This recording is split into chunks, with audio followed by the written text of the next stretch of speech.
Kau Allah yang besar, ajaib dan mulia.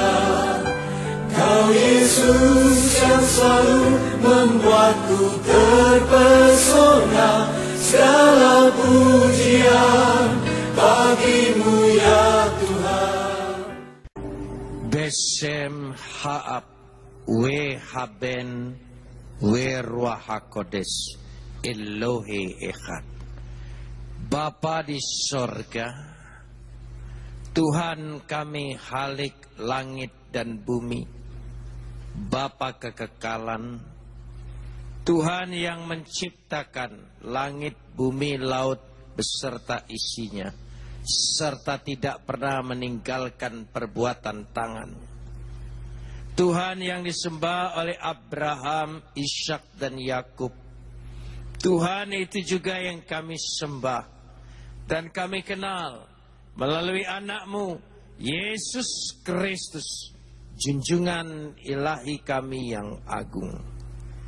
Kami memuji dan mengucap syukur kepadamu atas segala kasih, karunia, anugerah, limpah rahmat dan berkat-Mu, atas segala perkenanan Tuhan di dalam kehidupan kami, sehingga kami dipilih untuk menjadi anak-anak-Mu, menerima belas kasihan, pengampunan, anugerah yang Kau berikan bagi kami, atas segala perlindungan Tuhan, pemeliharaan Tuhan, bimbingan Tuhan, tuntunan Tuhan, berkat Tuhan yang senantiasa melimpah di dalam kehidupan kami. Untuk itu kami mau menaikkan ucapan syukur kami yang tak terhingga kepadamu, seraya senantiasa menyerahkan diri kami di hadapan Engkau, sebab di dalam Engkau kami akan terpelihara dengan sempurna, karena Engkau adalah pemelihara yang kekal. Untuk itu di tengah-tengah persekutuan ibadah kami, di hari Minggu yang indah ini, di hadapan hadirat Tuhan yang turun di tengah-tengah kami, kami ingin meneduhkan hati kami, menundukkan pikiran kami kepada otoritas kedaulatan firman-Mu, karena firman-Mu itulah yang mengandung segenap kebenaran dan janji-Mu yang akan Kau genapi, membimbing kami, menuntun kami, bahkan menjadi pelita dalam kehidupan kami. Dan janji-Mu akan menjadi milik kami, karena Roh-Mu itu sendiri yang akan mengerjakannya di tengah-tengah pewartaan ini. Karenanya kami bersehati mohon kepadamu, biarlah kuasa Roh Kudus itu menguasai kami semua. Terima kasih Bapa, dalam nama Yesus kami berdoa. Amin. Silakan duduk.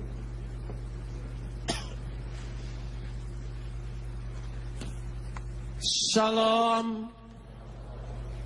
Pagi hari ini kita akan membaca firman Tuhan, mempelajari dan mendalaminya bersama, yang terambil dari kitab Ibrani pasal yang ke-9, diawali dari ayat 19 sampai ayat 28. Ibrani pasal 9 ayat 19 sampai ayat 28. Kita akan membacanya saling sahut bersahutan. Saya akan awali ayat 19, jemaat menjawab ayat 20, dan seterusnya saling ganti bergantian sampai tiba pada ayat 28. Sebab sesudah Musa memberitahukan semua perintah hukum Tuhan kepada seluruh umat, Ia mengambil darah anak lembu dan darah domba jantan serta air dan bulu merah dan hisop, lalu memerciki kitab itu sendiri dan seluruh umat. Ayat 20. Sambil berkata, inilah darah perjanjian yang ditetapkan Allah bagi kamu. Dan juga kemah dan semua alat untuk ibadah dipercikinya secara demikian dengan darah. Dan hampir segala sesuatu disucikan menurut hukum Taurat dengan darah. dan tanpa penumpahan darah tidak ada pengampunan. Jadi segala sesuatu yang melambangkan apa yang ada di sorga haruslah ditahirkan secara demikian. Tetapi benda-benda sorgawi sendiri oleh persembahan-persembahan yang lebih baik daripada itu. Sebab Kristus bukan masuk ke dalam tempat kudus buatan tangan manusia yang hanya merupakan gambaran saja dari yang sebenarnya, tetapi ia ke dalam surga sendiri untuk menghadap hadirat Allah guna kepentingan kita. Dan ia bukan masuk untuk berulang-ulang mempersembahkan dirinya sendiri. Sebagaimana imam besar setiap tahun masuk ke dalam tempat kudus dengan darah yang bukan darahnya sendiri. Sebab jika demikian, ia harus berulang-ulang menderita sejak dunia ini dijadikan.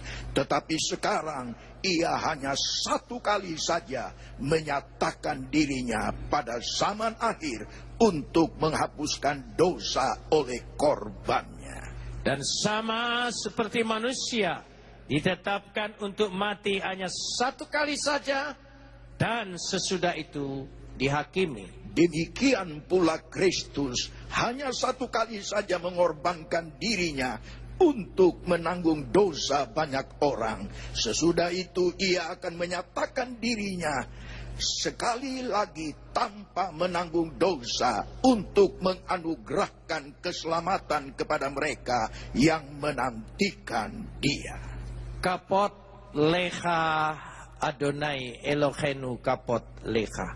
Segala kemuliaan ya Adonai Tuhanku, kemuliaan bagimu. Saudara-saudara yang dikasihi Tuhan, kita seringkali mendengar percakapan, perbedaan pemahaman, tekanan. Ada yang menyatakan bahwa keselamatan itu diperoleh oleh karena melakukan amal perbuatan baik. Tapi ada juga yang menyatakan, sebagian besar orang Kristen, bahwa kita menerima keselamatan semata-mata hanya karena anugerah kasih karunia saja. Sebenarnya kedua hal ini tidak perlu dipertentangkan.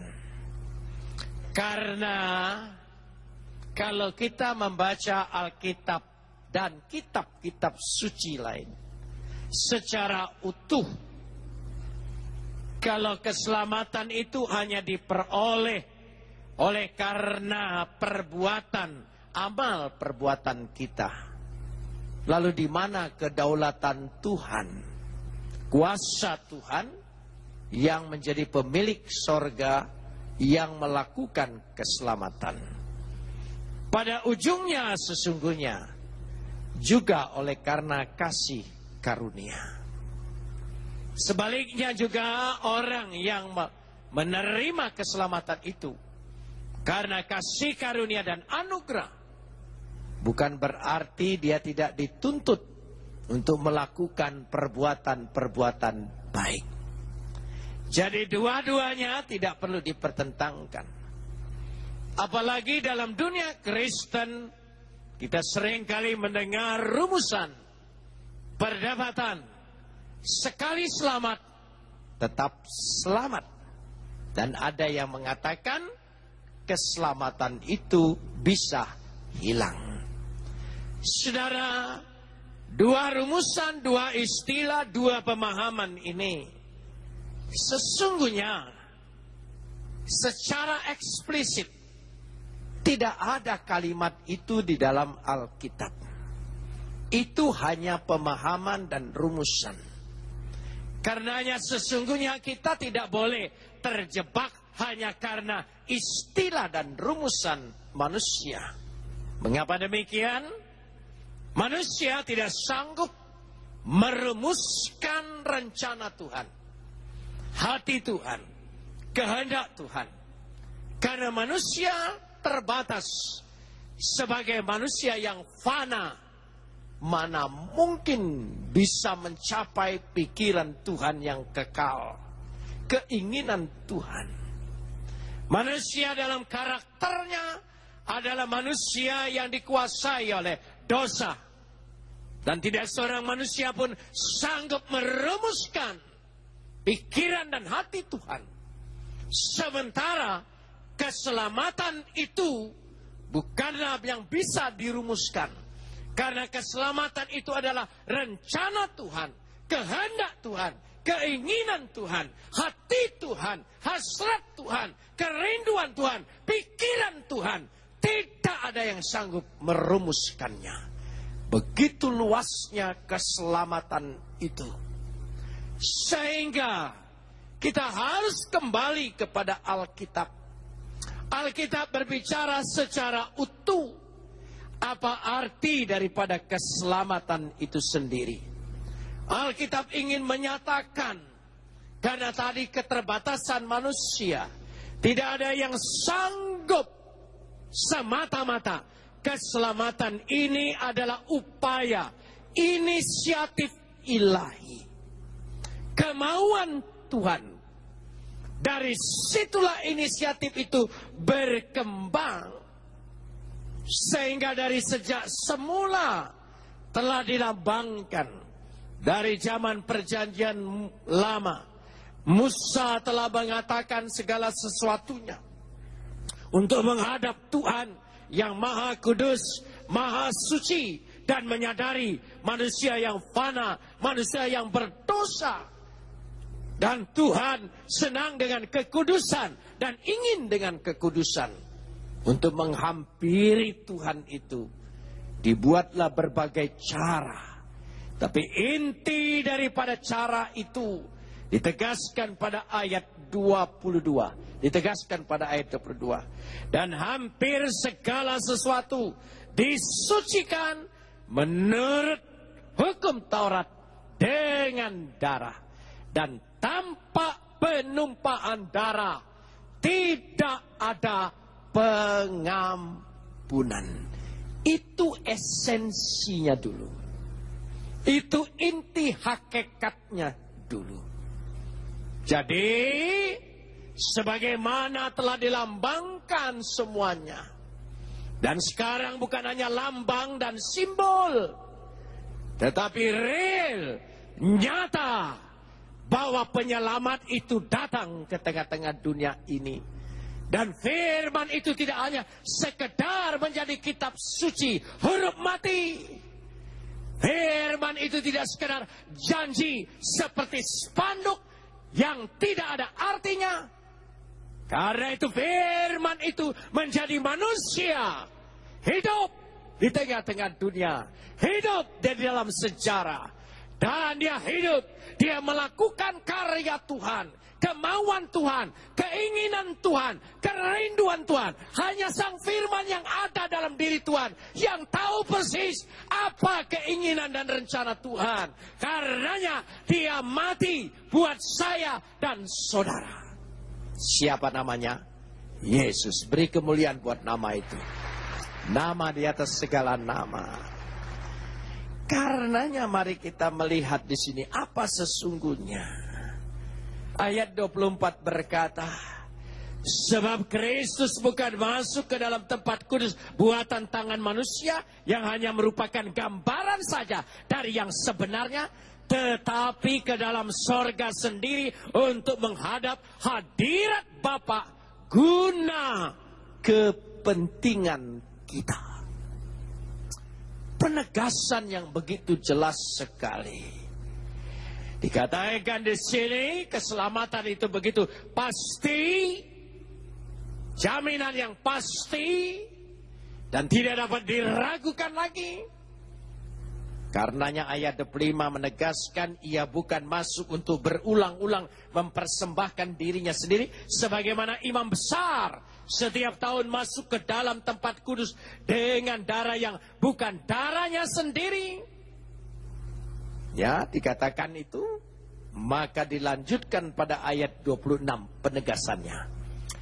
Sebab jika demikian harus Ia harus berulang-ulang menderita sejak dunia dijadikan.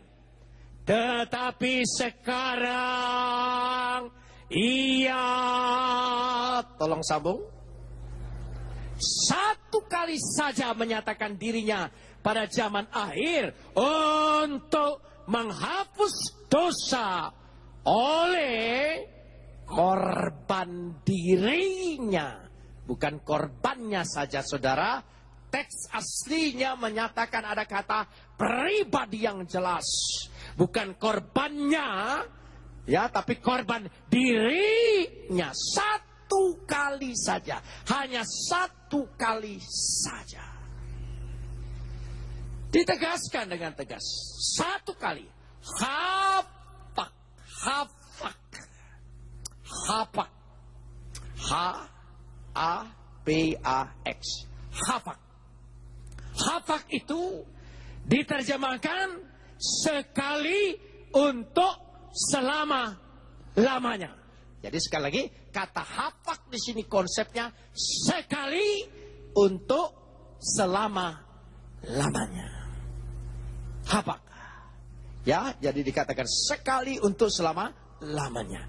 Hapak efisuntelia ton ainon ais atetesin. Atetesin dengan bukan korbannya, korban dirinya sekali saja. Sekali lagi kita cerna dengan baik. Dia hanya mengorbankan dirinya sekali saja untuk pengampunan dan penghapusan dosa-dosa kita. Jadi bukan sekali selamat tetap selamat. Dia hanya sekali saja mengorbankan dirinya untuk keselamatan kita. Dan kita sekarang diperhadapkan dengan perjamuan kudus, diingatkan kembali korban kepastian yang sekali itu sudah menjadi milik kita.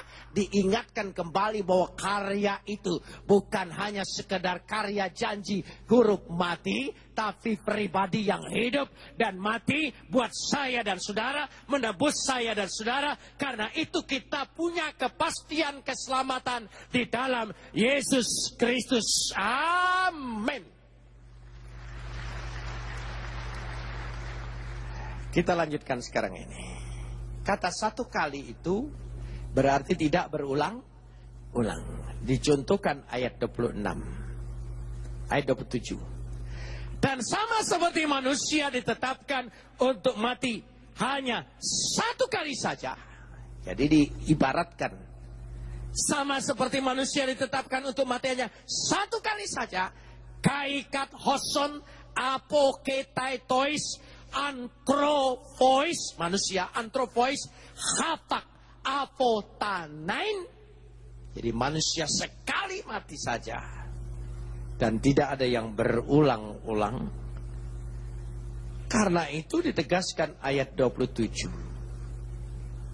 Dan sama seperti manusia ditetapkan ayat 28, demikian pula Kristus, tolong sambung, hanya satu kali saja mengorbankan dirinya untuk menanggung dosa banyak orang.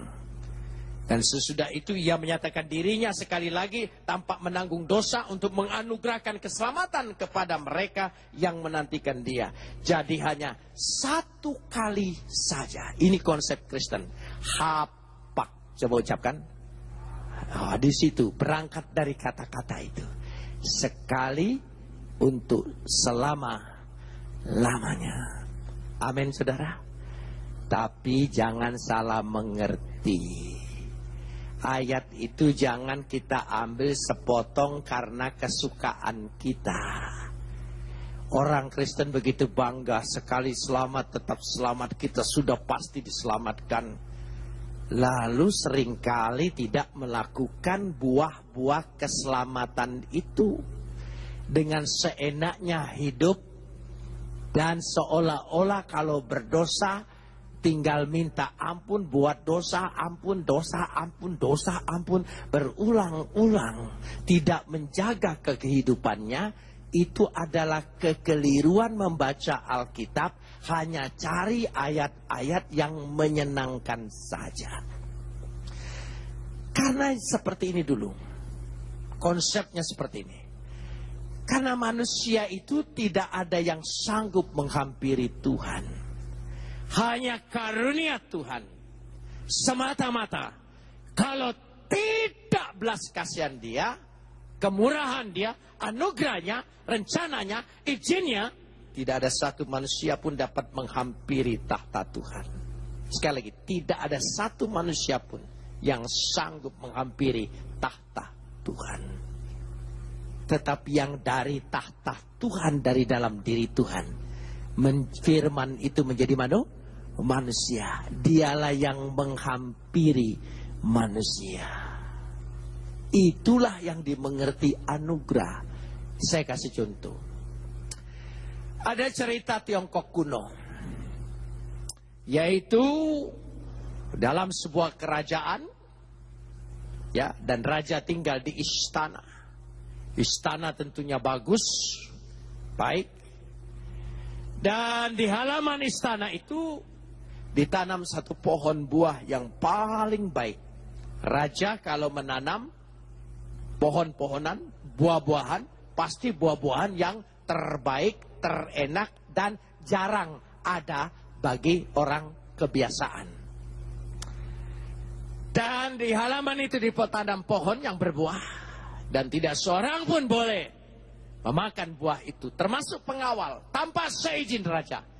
Jika ada yang melanggar itu, hukumannya mati. Lalu ada seorang anak, rakyat jelata, tidak bisa menghampiri istana. Dia hanya berjalan di seberang istana. Dan tiap hari dia duduk di situ, melihat dan memandang pohon, ya, dan buahnya. Dan anak ini ingin sekali mengecap rasa buah itu apa sih, sampai orang lain tidak boleh. Dan anak raja setiap kali ke halaman, melihat anak rakyat jelata itu ada di seberang sana, duduk hampir setiap hari di sana. Anak raja ini tertarik, apa sih kerjanya dia itu? Hanya duduk-duduk di situ. Akhirnya anak raja ini pergi menyeberang ke sana, keluar istana, dan bertanya dengan anak ini, kenapa kau selalu kulihat duduk di sini hampir setiap hari? Jawab anak itu, aku ingin merasakan buah yang ada di situ. Satu saja. Oh, tidak bisa. Tanpa izin raja tidak mungkin. Ya, saya tahu. Memang tidak bisa dan tidak mungkin. Anak itu kembali ke istana. Dan satu saat dia bercerita dengan ayahnya. Ayah lihat tidak. Ada anak rakyat yang di seberang sana, duduk di sana setiap hari. Dia hanya ingin merasakan sebuah saja daripada buah kita ini. Lalu raja tergerak belas kasihannya. Kau ambil satu dan kau bawa kepada dia. Berikan kepada dia. Dan anak ini mengambil satu dan diberikan kepada anak rakyat itu.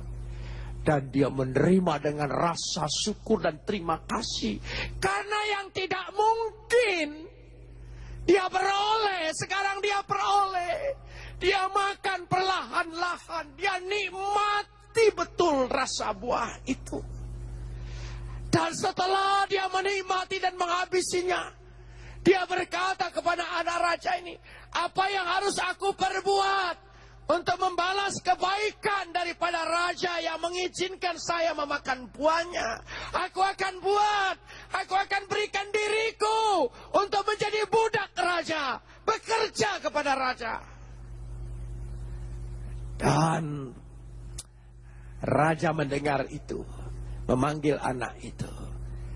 Kalau begitu, tugasmu sekarang setiap hari membersihkan kotoran dan daun-daunan yang jatuh di bawah pohon ini. Semuanya harus bersih. Karena dia rasa syukur betul. Rasa yang tidak mungkin akhirnya dimungkinkan. Oh, dia jaga betul. Tidak dibiarkan oleh dia satu daun pun mengotori halaman itu. Dia segera ambil. Dan raja mengizinkan lebih istimewa lagi. Dan setiap buah yang jatuh, setiap hari dan sepuasnya, engkau boleh memakannya. Oh, dia tambah bersyukur lagi. Saudara mengerti maksudnya? Kita diselamatkan ini hanya karena anugerah, kemurahan, belas kasihan Bapa kita di sorga. Setelah kita mengecap keselamatan, kita harus mengabdi, menyerahkan diri, berkarya, bekerja, menjaga diri sebersih-bersihnya.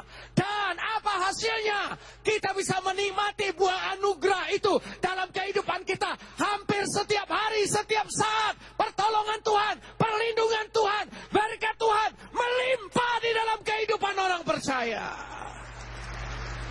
Itu sebabnya orang yang menerima kasih karunia harus lebih lagi melakukan perbuatan baik di dalam hidupnya. Karena ingin menikmati setiap saat anugerah dan belas kasihan kasih karunia Tuhan. Tidak pernah habis-habisnya, bahkan berlimpah-limpah. Katakan apa? Amin. Itu penting sekali. Jadi bukan buat kebaikan Tuhan untuk kita berbuat baik. Karena itu ayat ini jangan dipotong. Penulis kitab Ibrani berkata hafak hanya satu kali saja. Tapi Rasul Paulus pun menekankan hal yang sama. Di dalam kitab Roma, kita baca Roma pasal yang ke-6. Kitab Roma pasal yang ke-6 dikatakan di situ pada ayat yang ke-10. Roma 6 ayat yang ke-10. Ya, kita lihat Roma 6 ayat 10. Kita lihat di sana. Sebab kematiannya adalah kematian terhadap dosa. Tolong sambung. Apa? Satu kali dan untuk selamanya. Dan satu kali dan untuk selamanya. Saya baca bahasa aslinya. Sebab ia mati, yakni mati terhadap dosa, satu kali untuk selamanya. Ho gar apetanen te hamartia dosa apetanen efafak. Efafak adalah bahasa turunan dari kata hafak. Satu kali untuk selamanya. Oh, mari kita lihat lagi Roma 6 ayat 10 ini. Saudara percaya Yesus mati sekali untuk selamanya untuk menebus dosa kita. Amin. Dan kita semua sudah menerima kepastian. Amin. Dia sudah mati untuk kita. Amin. Dia sudah mati untuk kita. Amin. Tolong baca ayatnya. Dan dia mati terus. Oh, dia mati terus atau dia bangkit? Dan kehidupannya. Tolong sambung. Nah, kehidupan apa? Kehidupan dalam Tuhan. Jadi kita yang percaya Yesus sudah mati buat dosa dan saya. Ya, amin. Dan kita punya kewajiban hidup kita hidup di dalam Tuhan. Amin, saudara. Hidup di dalam Tuhan. Ini percaya Yesus mati bagi saya. Sudah menebus saya. Tapi hidup saya hidup setan. Gak cocok dengan ayat ini, saudara. Jangan dipotong ajaran Kristen itu. Itu mata rantai yang tidak bisa dipisahkan. Satu terurai, terpisah semua, bubar. Dia harus ada ikatan yang jelas sekali. Nah, itu Paulus menyatakan demikian. Tapi saya ingin menegaskan kembali. Rasul Bapak Gereja awal, yaitu Rasul Petrus, dia mengatakan demikian. Mari kita baca dulu. 1 Petrus pasal 3. Semua memakai kata hapak. 1 Petrus pasal 3 ayat 18a. Kita akan membaca itu bersama-sama.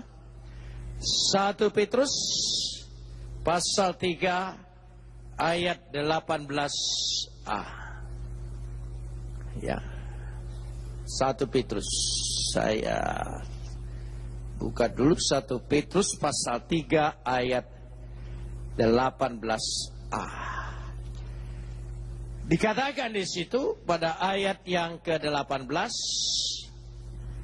sebab juga Kristus telah mati, tolong sambung, sekali untuk segala dosa kita. Oh, pakai kata sekali lagi.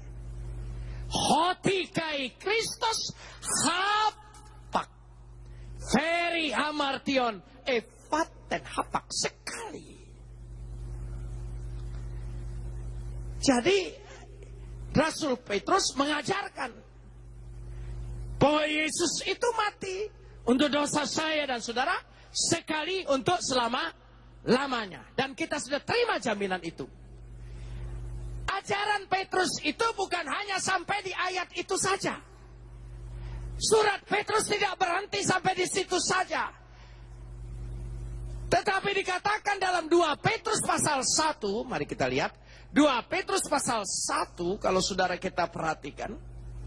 Ya, dalam 2 Petrus pasal 1, ya, kita memperhatikannya. Ya, 2 Petrus pasal 1. Dari ayat yang ke-5 sampai ayat yang ke-7. Orang yang sudah menerima keselamatan berarti menerima kuasa ilahi yang dianugerahkan kepadanya. Itu dari ayat yang ke-3. Ya, karena itu dia menganugerahkan janji-janjinya yang begitu berharga dan sangat besar, sangat dahsyat janjinya itu. Nah, ayat yang ke-5.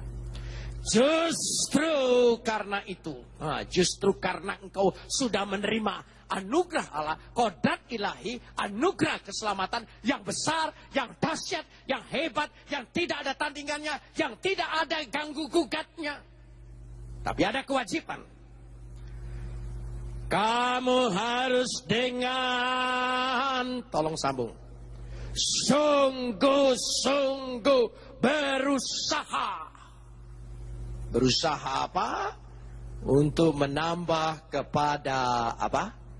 Iman. Jadi kalau kita tetap hidup di dalam Kristus, iman kita makin hari makin bertambah. Tambah kuat, tambah teguh. 1, iman. Imanmu kepada apa? Kebajikan. 2, kebajikan. Saudara mengerti kebajikan? Amal, perbuatan baik. Jadi harus melakukan perbuatan baik. Yang ketiga, kepada apa? Pengetahuan, hikmat, pengetahuan akan Tuhan, pribadi Tuhan, sabda Tuhan. Tidak akan habis-habisnya hikmat keluar dan ada di dalam diri kita kalau kita sungguh-sungguh hidup di dalam Tuhan. Dan pengetahuan kepada apa? Kepada apa? Penguasaan diri. Coba sama-sama. Sekali lagi apa? Jadi orang yang sudah diselamatkan itu adalah orang yang bisa menguasai diri. Makin hari makin ada. Dan itu dilakukan oleh pekerjaan Roh Kudus. Saudara percaya Roh Kudus sudah menguasai kita semua? Amin, saudara. Orang Betani paling hebat menjawab itu. Saudara sudah dikuasai Roh Kudus semua? Katakan lagi, saudara sudah dikuasai Roh Kudus semua?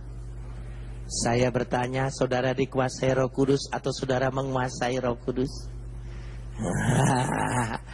Ini saya lihat kecelakaan karismatik, saudara. Bukan dikuasai Roh Kudus, tapi menguasai Roh Kudus. hati-hati. Roh Kudus bagus sekali. Roh itu roh. Bahasa Yunaninya itu pneuma. Coba ucapkan. Pneuma. Bahasa Yunani pneuma diterjemahkan roh. Tapi pneuma juga diterjemahkan angin. Karena itu dalam kisah Rasul, ya, ketika Roh Kudus itu turun di antara murid, lalu datang angin. Jadi dua ini tidak bisa dipisahkan. Jadi Roh Kudus itu sama dianalogikan dengan angin. Saudara kalau dikuasai oleh Roh Kudus, pertama saya lihat, angin itu energi. Kenapa tidak energi? Negeri Belanda, negeri yang paling banyak angin. Karena itu disebut negeri kincir angin. Angin berpotensi menjadikan energi. Orang yang penuh Roh Kudus, orang yang penuh energi, tidak pernah kehabisan energi. Wah, terus potensinya makin tingkat, makin tinggi, makin hebat. Itu satu, angin. Saudara tahu kapal layar? Sebelum ada mesin, dia bisa berlayar. Kerajaan Sriwijaya, nenek moyang saya, berlayar menjelajah sampai negeri Siam. Itu kapal layarnya.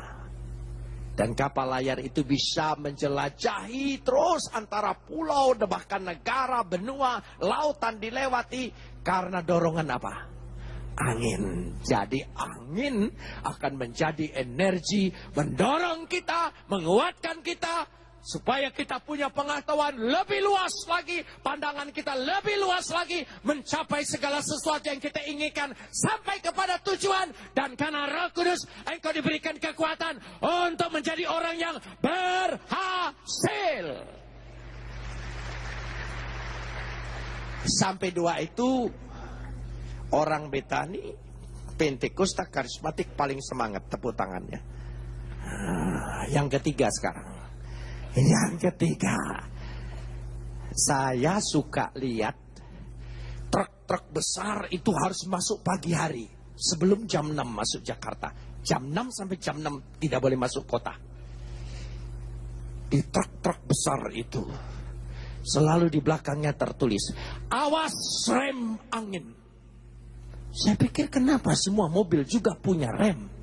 Tapi kenapa ditulis awas rem angin? Karena remnya mendadak berhenti, terpakem. Jadi orang yang dikuasai Roh Kudus, orang yang hidupnya selalu punya rem. Rem. Dia tahu boleh, dia tahu mana tidak boleh. Iya. Dia tahu Roh Kudus itu mengerem. Kalau tidak ada rem, tabrak terus, hantam terus, ambil terus. Nggak tahu hak orang, nggak tahu istri orang. Itu bukan Roh Kudus. Itu remblong, saudara. Jadi orang yang dikuasai Roh Kudus adalah orang yang punya penguasaan di diri. Di hidupnya ada rem, ya, ada rem. Kan enggak tepuk tangan? Yang 1, 2 tidak dikomando, tepuk tangan. Karena semangat, aduh hebat ini, Roh Kudus bisa bikin aku begini-begini. Tapi ketika Roh Kudus harus mengatur hidupku, harus menguasai hidupku, harus berdaulat di atas hidupku, mulai nggak berani.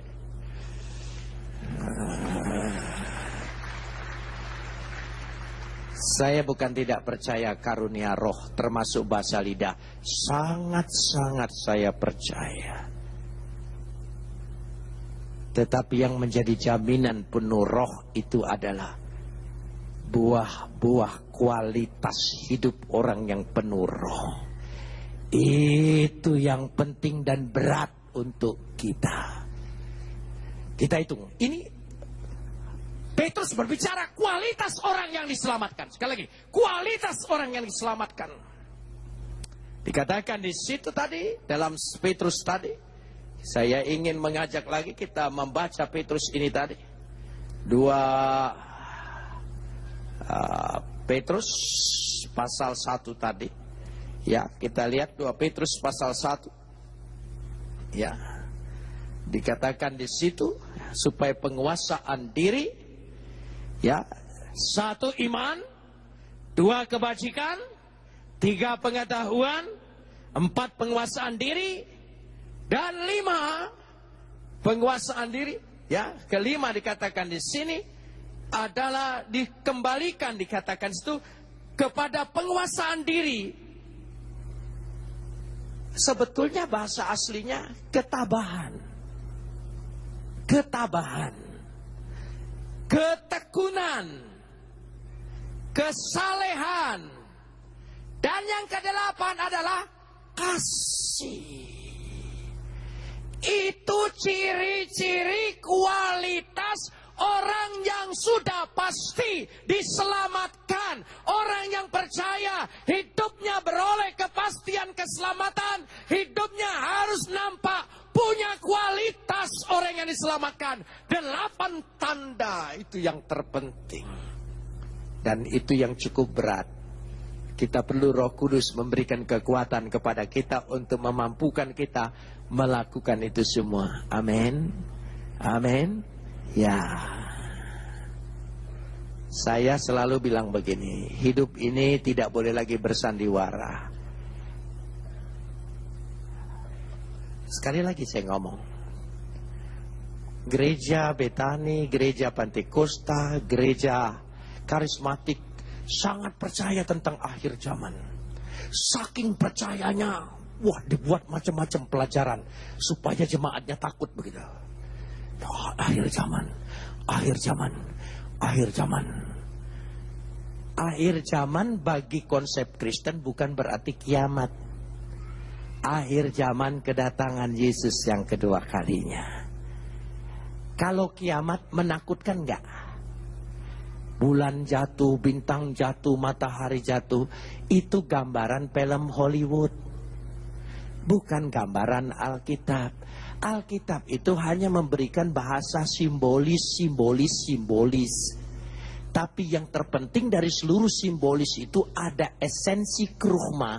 Kerugma itu pesan yang paling penting. Akhir zaman, engkau menantikan kedatangan Yesus untuk kedua kalinya. Saya ingin tanya, kalau saudara menyambut kedatangan Yesus, saudara menyambut kedatangan Yesus, saudara gembira tidak? Oh, senang tidak? Senang. Tapi apa yang harus kita lakukan? Saya ingin kasih contoh sederhana saja. Saya ini sempat dalam beberapa bulan yang belakangan ini jomblo. Karena istri saya sama anak saya yang di Jakarta, sama cucu-cucu berangkat semua liburan ini menengok kakaknya yang paling besar. Anak saya yang laki-laki di Amerika. Saya sendirian di rumah. Betul-betul jomblo, tidak enak saudara ya, gitu. Tapi saya agak sedikit bebas. Kenapa saudara? Karena taruh ini di sini. Saya biasa berantakan kalau baca buku itu. Baca buku ini separuh baru taruh sini. Baca ini separuh. Pembantu tidak boleh bolak-balik. Itu sudah hafalan saya. Jadi saya bebas di kamar itu rasanya merdeka, gitu saudara ya. Enak sekali saudara. Lalu ketika mau mendekatin pulang, di BB oleh Ibu Yusuf, saya pulang tanggal sekian, jam sekian gini, ini, harap jemput. Waduh, mana lebaran lagi saudara? Sudah selesai lebaran, kan pembantu ndak ada. Wah, terpaksa saya minta bantu staf saya. Mari kita bereskan rumah seberes-beresnya. Persis sana, persis sini, semua dibersihkan. Buku-buku, semua yang berantakan semua terpaksa. Karena pembantu ndak ada. Tapi untung saya masih punya staf yang nggak lebaran. Itu enaknya saudara ya. Jadi saya bisa kerahkan semua. Saya kebetulan ketua STT mahasiswa. Saya kerahkan mahasiswa saya juga untuk bersihkan rumah. Semua siram. Ini siram. Ini siram. Kenapa Ibu Yusuf senang dengan tanaman anggrek? Pokoknya anggreknya diberesin semua saudara. Dibagusin semua. Terus ada yang agak mati. Saya cepat cari di toko yang jual anggrek. Saya ganti saudara kita. Wah, pokoknya diganti semua sudah. Waktu dia datang, dia senang sekali. Kamu ternyata mampu ya. Karena percaya dia datang. Nah, saya ingin analogikan perkara ini dengan kita yang menantikan kedatangan Yesus. Apa kita betul percaya Yesus bakal datang? Jawaban saya, amin saudara. Saudara percaya Yesus bakal datang?